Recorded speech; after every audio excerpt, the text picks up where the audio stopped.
Olá! Em primeiro lugar, gostaria muito de agradecer a Vó Ermida e a Associação Amarelinhas por ter nos convidado para participar desse bate-papo com a turma do T21 Síndrome de Down. Em primeiro lugar, eu vou me apresentar. Meu nome é Deise, eu sou uma pessoa morena. Eu tenho os cabelos pretos com alguns fios brancos já. Eu uso óculos. Eu estou vestindo uma camiseta preta com o desenho e o escrito do É Cool Ser Diferente. E eu tenho 2 filhos, a Renata, mais velha, e o Guilherme, que está aqui ao meu lado. Eu tenho um netinho também que acabou de nascer, ele fez 1 mês agora.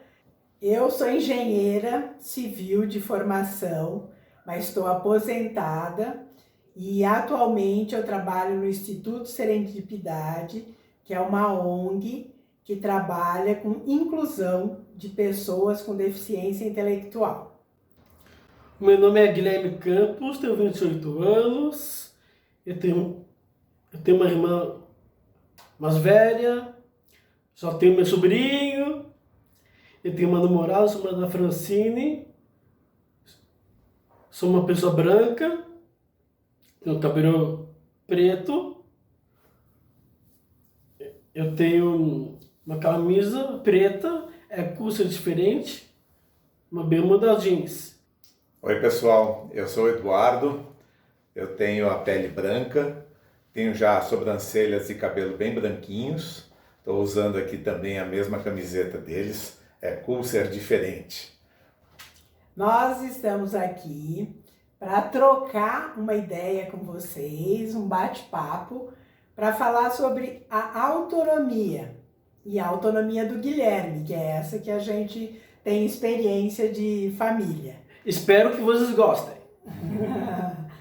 E para começar esse bate-papo, a gente vai relembrar desde a época do nascimento dele, né?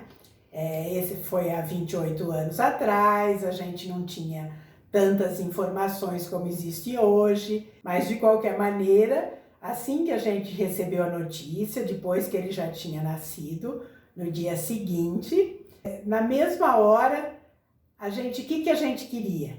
Que ele fosse muito feliz. Então eu e meu marido, a gente conversou e a partir daquele momento, a gente colocou na nossa cabeça, vamos fazer tudo para que ele seja feliz e se desenvolva da melhor maneira possível. E me desenvolvi com a ajuda dos meus pais, da minha irmã. Eles sempre me deram apoio, porque eles sempre acreditaram em mim. E lá no comecinho, então nós já fomos atrás de informações, como qualquer um, né? Vamos tentar entender o que era a síndrome de Down, como cuidar, e aí encontramos vários profissionais, encontramos a APAI, que começaram a nos ajudar então nessa trilha.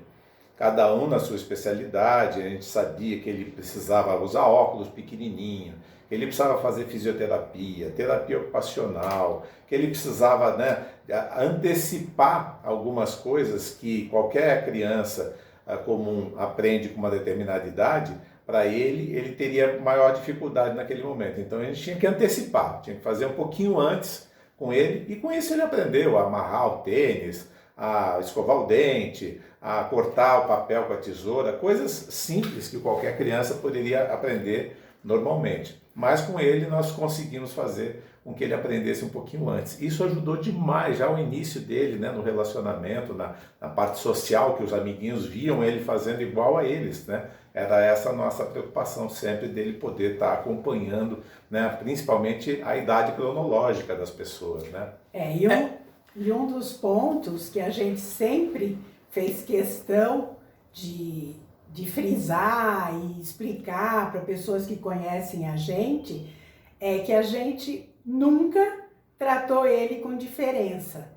Ele sempre foi tratado aqui em casa igual a minha outra filha. Então, isso é muito importante para as outras pessoas que estão vendo a gente, também tratar ele igual, né? Ele sempre foi criado de maneira comum, né? Ele foi para a escola comum desde pequeno, tudo que a gente ofereceu sempre foi junto com as outras crianças, né? Sempre ele esteve fazendo exercícios, esportes, natação. A gente sempre ofereceu tudo para ele assim da maneira que a gente achava que ele ia gostar de fazer. Nada forçado, tudo normal, igual você faz para qualquer outro filho. O importante é isso, para vocês saberem que é muito importante não ficar só em casa, mas fazendo várias coisas. Estudar, fazer muitas artes, e ler muitos livros e ser mais ativo. Eu fiz vários amigos, né? Então eu saí para acampar, eu saí para ir dormir na casa de um, do outro, sempre no intuito de me interagir mesmo, certo? E a nossa preocupação sempre foi abrir portas.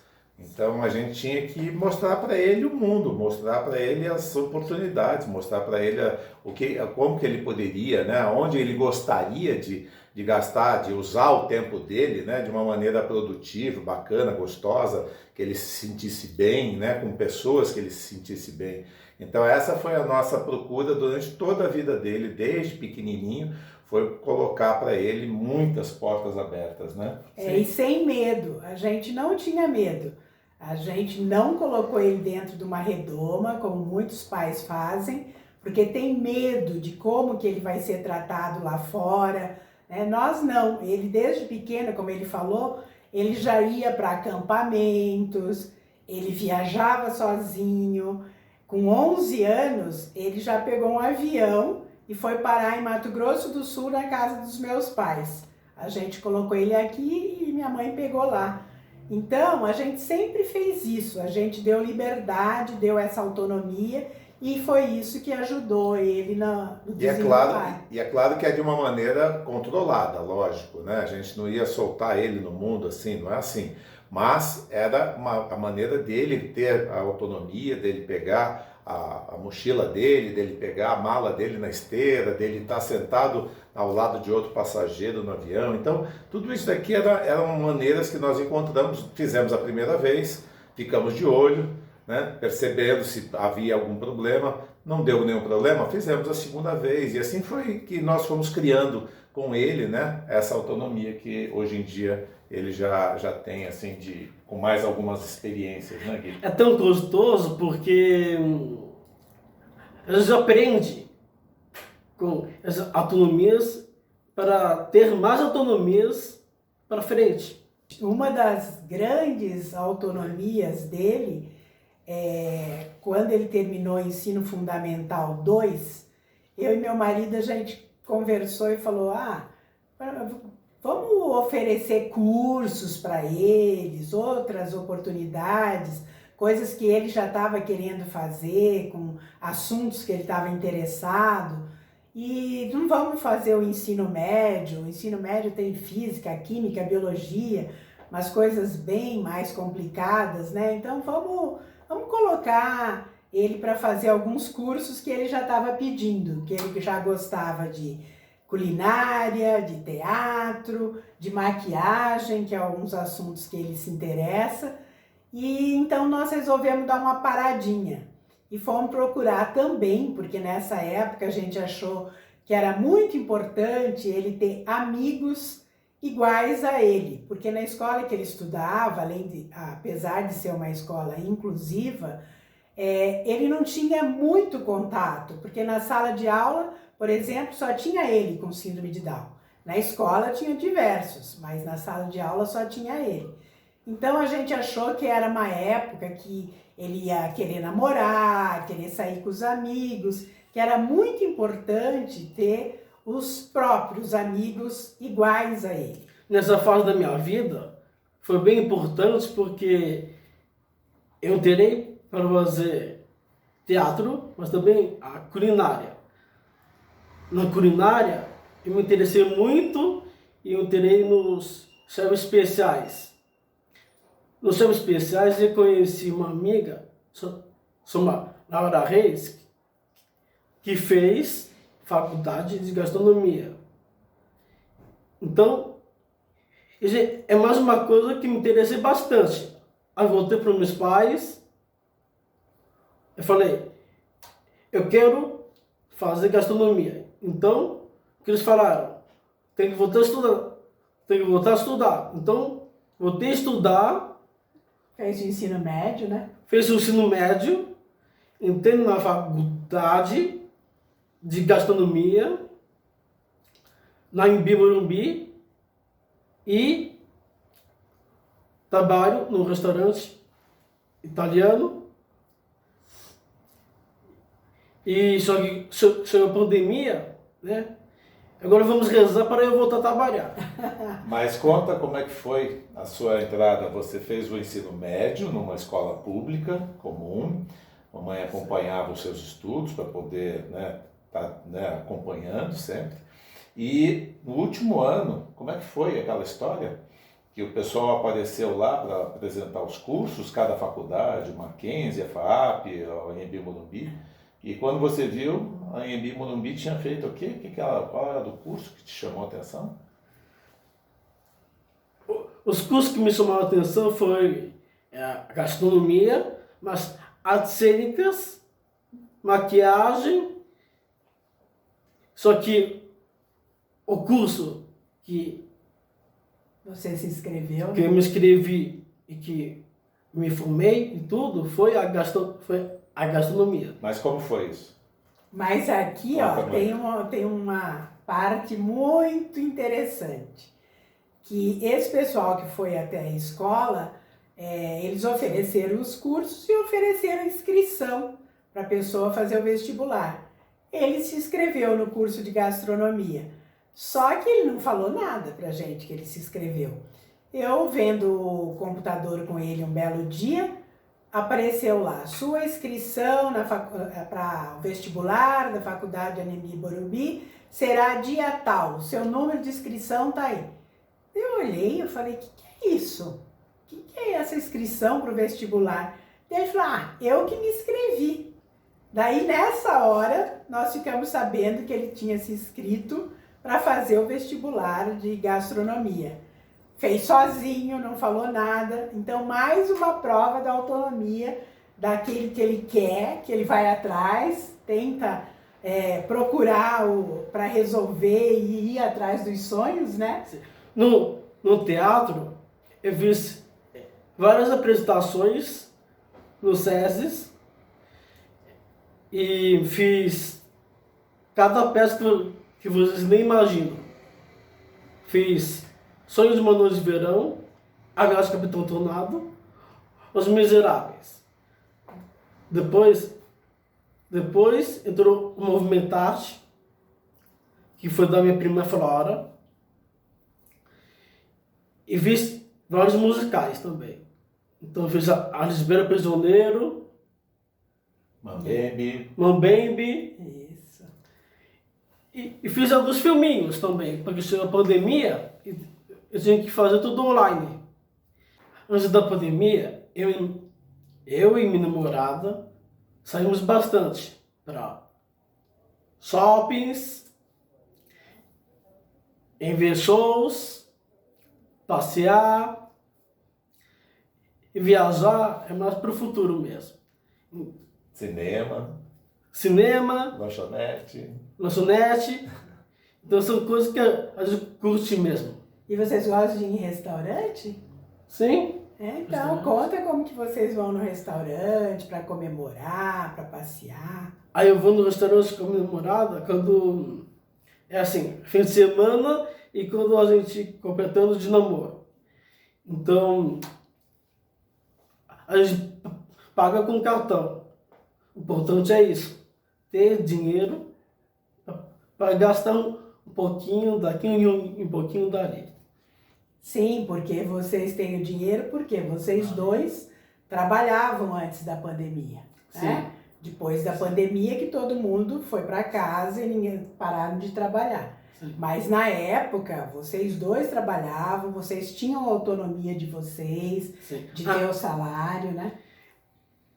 E meus pais e os meus sogros, eles sempre ajudam eu e meu namorado a ter mais autonomia. Então isso é muito importante falar para vocês também. Exatamente, a autonomia é tudo, né? Porque o que a gente faz? A gente leva eles até o shopping e eles ficam lá sozinhos. Daí eles andam, vão ao cinema, vão tomar sorvete, que eles adoram, Sim. né? Sim. E depois, no final do dia, eles ligam e a gente passa lá para buscar. Mas o Guilherme também faz umas autonomias quando ele trabalhava, que nem sempre dá pra gente levar e buscar do trabalho. Então eu pegava Uber ou 99 e eu ia na casa da minha namorada. Também. Tudo isso faz parte dessa liberdade, logicamente, como meu marido falou, uma liberdade acompanhada, né? A gente está sempre orientando, tomando os cuidados, mas sempre tentando deixar fazer.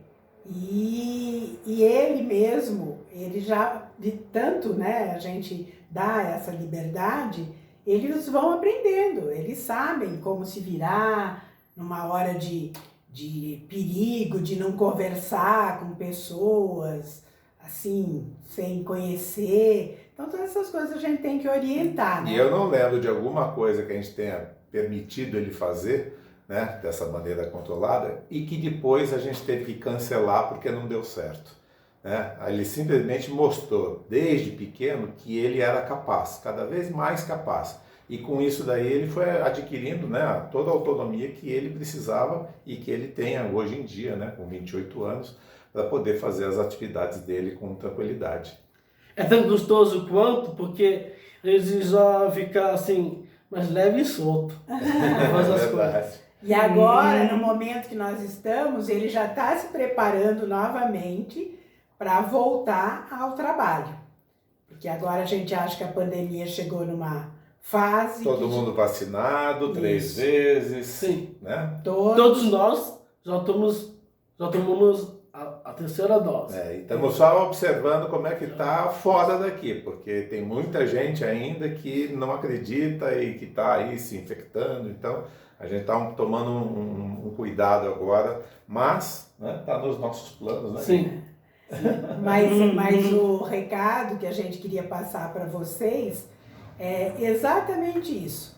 Quanto mais normal a gente trata os nossos filhos, todas as pessoas ao redor também vão tratar da mesma maneira, né? A gente que mostra para eles como que eles devem ser tratados, porque a maioria das pessoas, essa discriminação, essa falta de informação, que é a maior, né? Muitas vezes as pessoas discriminam por falta de informação. Exato. E discriminam também por causa da cor da pele, por causa de várias coisas. Exato. Então é importante para vocês saberem que as pessoas com deficiência ou não, a deficiência em si são essas discriminações mesmo. A deficiência, né? Todo mundo tem alguma deficiência na vida. Então a gente tem que saber como lidar com ela. E ter paciência. Isso. E ter calma também. Isso. Ter calma. Calma, paciência, para entender as pessoas, né? Sim. Conversar também com calma. Sim. Que daí todo mundo vai se entender. E as pessoas que ficam com receio de que a vida acabou porque teve um filho com alguma deficiência, pode ter certeza que não acabou. Que você está começando uma jornada maravilhosa. Porque todas as pessoas que têm essa experiência, todas as pessoas vão te falar isso. Então, tenha muita tranquilidade em trilhar esse caminho que vocês vão ser muito felizes. Temos que acreditar nos nossos filhos. Ter fé. É isso. Beijo. Um beijo a todos. Beijo, pessoal! Beijo. Tchau, tchau.